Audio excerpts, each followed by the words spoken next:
ብቸኛው አማራጫችን አብይን ማንበርከትና ራሳቸውን መቆጣጠር ብቻ። አማራ ህዝብ ወይም ሌላው የኢትዮጵያ ህዝብ ሊድን የሚችለው ብቸኛው አማራጭ ራሳቸውን ስንቆጣጠር። ስለዚህ ይህን ትግል ወይ ፍንክ። እሺ፣ የተከበራችሁ የሃይማኖት አባቶች፣ የተከበራችሁ ሀገር ሽማግሌዎች እንዲሁም የሰባት ለሰባ ክፍለ ጦር ከፍተኛ አመራሮች፣ የሰባት ለሰባ ክፍለ ጦር መላው ሰራዊት እንኳን ለዚህ ለተቀደሰች ቀን በሰላም አደረሳችሁ አደረሰን። ወደፊት ይህን ወጣት ይህንን ህዝብ የአማራ ህዝብ አንድ ብትሆን እኮ ጠላት ራሱ ፈርስ ነበር። ኢቭን የመከላከያ ሰራዊት ጀነራሎች፣ ኮሎኔሎች አንድ ብትሆኑ ወደ እናንተ እንመጣ ነበር ነው። ይህንን በደንብ በማሰብ ይህን አንድነት ማምጣት ግዴታ ስለሆነ አንድነታችንን አምጥተናል ማለት ነው። ስለዚህ ለቀጣይ ደግሞ የምንሰራው ምንድነው? ሸዋ፣ በጎጃም፣ በጎንደር፣ በወሎ ያለውን ወደ አንድ እዚህ ማጠቃለል ስራ ነው የቀረን። ከዛ ውጭ ግን እውነት ለመናገር ካበደ ባትሉኝም የአማራ ፋኖ ምንም እንኳን ተከፋፍሎ ቢታገልም የአብይ አህመድን ሰራዊት ግን በአማራ ተራራ ላይ አብዛኞቹን አንኳር የሚባሉትን ከነ መሳሪያቸው አስፈርተናቸው። ለዚህ የአማራ ህዝብ ትናንትና 20-30 እየሆንም በየተራራው ምን ያክል ስንማርካቸው እንደነበር ታውቃላችሁ። ህዝባችንም ሰራዊታችንም አንድነት ስለነበረ፣ ዛሬ ግን እየበዛን ስንሄድ አንድነት ስለሌለን ያልተቻለም። ትናንትና ግን ህዝባችንን ይዘን ስንማርክ ነበር። ስለዚህ ያንንም ታሳቢ አድርገን ነው ወደ አንድ የመጣ ነውና እውነት ለመናገር አሉ የሚባሉ ጄኔራሎች አሉ የሚባል ነባር ታጋይ በአማራ ተራራ ላይ ወርዷል። ለዚህ ማን ነው የማን ነው ታሪክ? የአማራ ህዝብ ታሪክ ነው፣ የራሳቸው ማለት ነው። ለዚህ ከፍተኛ ሞራል ተሰጥቶ ደስ ይላል። ስለዚህ ለቀጣይ ደግሞ ምን ማድረግ አለብን? አማራ እውነቴን ነው የምነግራችሁ። ለምሳሌ እንደነ ኮሎኔል ሙሀባው ፋንታውና እንደነ ማስረሻ ሰጠይነቱ ዛሬ ሊገባ ይችላል፣ ቁርጥ ያበለዋል፣ ደብል ገቢና መኪና ሊሰጥ ይችላል። ነገ ግን እያንዳንዳችን አንድ ሆነ መታገል ካልቻል ያጠፉናል። ነገ ጠዋት እነ ማስረሻ ሰጠይ ዝም ብላችሁ አሁን የሆነ ነገር ቢያደርጓቸው የአማራን ትግል ወክለናል ብለው ሲሞሻለቁ ኖረው አንድ እንዳንሆን ሲያደርጉ፣ አሁን ግን ለይቶላቸው ወደ መንግስት ገብተዋል ማለት ነው። ከጎናቸው የወደቀውን ሰራዊት አጥንቱን ሲከሰክስ ደሙን ሲያፈስ ከነሱ ጋር እነሱ ዛሬ ግን ምን ላይ እንደሆኑ ታውቃላችሁ። ከነ አብይ አህመድ ጋር ከነ ጀነራል አበባው ጋር ከነ ባጫ ደበሌ ጋር እየተንቦራጨቁ ይገኛሉ። ውስኪ ነው እየተራጨራቸው። የጊዜ ጉዳይ ሊሆን ይችላል እንጂ የአማራ ህዝብ ትግል ደግሞ እያንዳንዱ እንደሚጠየቅ እንዳገረ ትናንትና መሪ ነኝ የአማራ ህዝብ ታጋይ ነኝ ብሎ ሲያንጎጫርቅ እየቀበለ ኖሮ የድሃ ልጅ ሲያስጨርስ ኖሮ ነገ ይኖራል አይኖርም እሱ ሌላ ጉዳይ ነው። ታውቁታላችሁ። አይ ግን ምንድነው ማድረግ ያለብን? በቃ አንድ ሆነን መታገል ብቸኛው አማራጭ። አንድ ሆነን በየደረጃው ይሄ የአማራ ህዝብ ወጣት ይወጣው የግለሰብ ታጋይ አይደለም። የከኔ ይባላል ይወጣው ለአማራ ህዝብ አማራ በታሪክ ነው ተፈራደደ የአማራ ብሔርተኝነት ደግሞ ለሌሎች ለደቡብ ለአፋሩ መዳኛ ነው። ይሄ ማንም ነው ምናልባት አሁን ባለው ሁኔታ የሆነ ስጋት ቢኖር አንዱ ነገር ከገበረ ኦሮሞ ነው ያጥያችላል የሚል ስታጅ ሊኖራቸው የአማራ ህዝብ ካሉ ያለው እንደ አማራ ይነሳል ነገር ሀገር አባቶቹ የሰው ሀገር መልሶ በታሪክ ሌሎች ብሔር ብሔረሰቦች እኩል የሚኖሩበት ሀገር ለመገንባት ስለዚህ ህዝብ እንዲህ ለማለት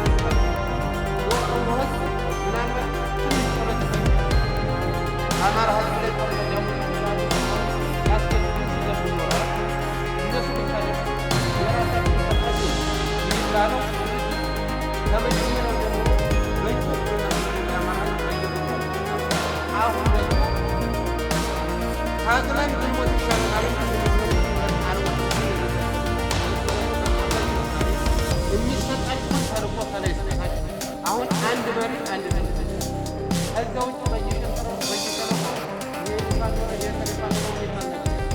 የሚመጣላችሁን በየደረጃው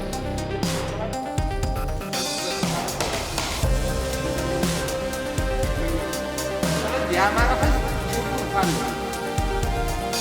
ምሁራን የአማራ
የበደልነው ካለ ይቅርታ ብለን ከእንግዲህ ወዲህ የማንንም የግል ስሜት እናራምዳለን።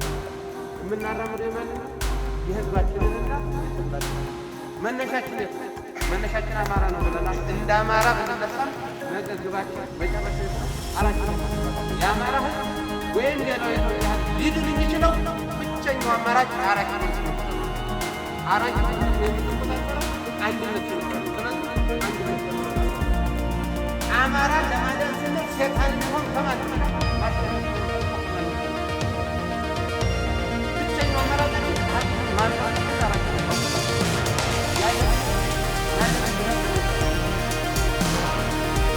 ማንንም ምናልባት ማንንም መብት የሚሰጣል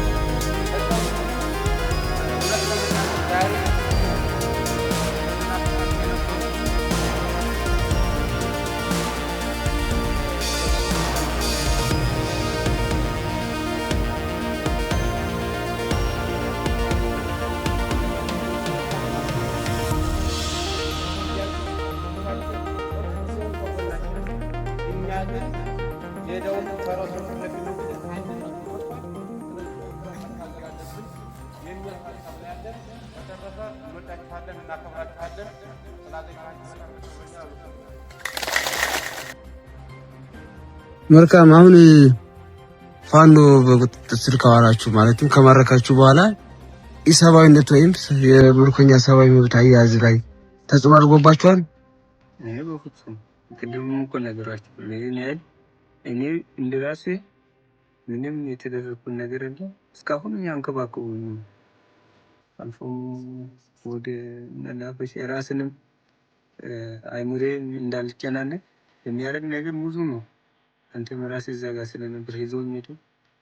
ቡናም የተለያየ ነገር ያደረጉኝ ማለት ነው። ስለዚህ ይህን ያህል በእናንተ ያዩት ነገር የለም። እነሱ እንደዚህ አይነት ነገር ካለ እኛን አይተው ሌላው የበለጠ ትምህርት እንደሚወስድ ነው የሚሰማኝ ማለት ነው። መልካም ስም ሙሉ ስም ካንተ ማድረግ የመቋሚያ የተቃጠለ የመቋሚያ አዛዥ ነበር እና ያው በወቅቱ ያው እንዳለው ኮምቦይ አጅበን ወደ ሰፈር ለመግባት ነበር አመላለሳችን እና እኔንም ያዘኛ ካላለ እዚህ እንቆማለን። እኛ ቆምና ማለት እናንተ አባላትም እያዩ ስለነበር ስንቆም ከዛ አንጻር ዲሽቃዩ ውስጥ ስናይፐር ፊት አጠገባችን የነበረው ተኮስን። ከዛኛው ወርደን እንዲሁም ተኩስ እየተኮሰ ነበር አላሽ ነገር ማለት እየተኮሰ ነበር። ከዛ ግን እንትን እያለ ግን ይደርሱላል የሚል ነው። በቃ እኔ ሙሉ እምነት ነበር በቃ ይደርሱ ያተርፉናል ብዬ ነበር። ግን ከነሱ ይልቅ ደግሞ ያተረፉኝ ደግሞ እዚህ ያለው ሰው እናንተ አባል ያተረፉ ስቲል መኪናው ፈንድቶ ተቃጥሎ እስኪፈነዳ እስኪያልቅ ድረስ እዛው መኪናው ጋር ነበር። ግን ያው መቼም ፈጣሪ እድሜህ ረጅም ብሎኝ ነው ምን አላውቅም። እሱ ነው ፈጣሪ የሚያውቀው። እዚህ ይግደሉኝ ብዬ እኔም ቁጭ አልኩ። ስቲል አቀባብሎ ሙላን መጡ። በቃ አቀባብሎ መጡ እንኳን ራሱ የሚገርመኝ ልጅ ማለት አቀባብሎ መጡ። በቃ የሆነ ፊት ላይ የሆነ ነገር ትላለብኝና አልገድልም በቃ ተፋል ያሉት ያለኝ ነው። መግደል ይችላል። እንደአጋጣሚ ከኔ በፊት አንድ ጓደኛ እንትን ያለብን ነበር። እሱም እንትን እያልኩ ነበር እንደአጋጣሚ የተጎዳብን ማለት ነው። ከዛ ግን ይሆናል አይደል ተስፋ የሆነ እንትን ማለት ሁኔታ አለ። በቃ እኔም እዚህ ቢገድሉኝ ይሻላል ውሳኔ ወስኜ ነው እዚያው ቁጭ ያልኩት እና ባድ ብታይቃቸው ሊነግሩ ይችላል። እዛ በተረፈ ግን መልካም እድለኛ ናችሁ። አመሰግነው። የእናንተ ልጆች በጣም የሰከኑ ረጋ ያሉ ልጆች ግን ህፃን ናቸው። ግን አእምሯቸው እስከዚህ ድረስ ማሰባቸው ራሱ ለእኔ ይገርመኛል። ምክንያቱም ትልቅ አእምሮ ያላቸው ህፃናት አሉ እናንተ ውስጥ። በዚህ አጋጣሚ ልጆች ምናልባት እንገናኝ። ሙሉ መግለጫውን እንደሰማችሁት ነው። የአማራ ፋኖ ብሔራዊ ኃይል እያደረጉት ያለውን የተቀናጀ እንቅስቃሴና የውስጥ አንድነት ማጠናከር በትግሉ ሂደት ላይ የሚኖረው ለውጥ በቅርበት የምንከታተለው ይሆናል።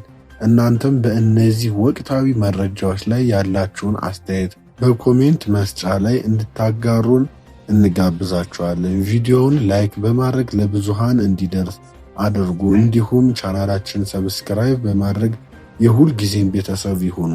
ስለተከታተላችሁን እናመሰግናለን። ድል ለነጻነት ለናፈቀው ህዝባችን። ሰላም ቆዩልን።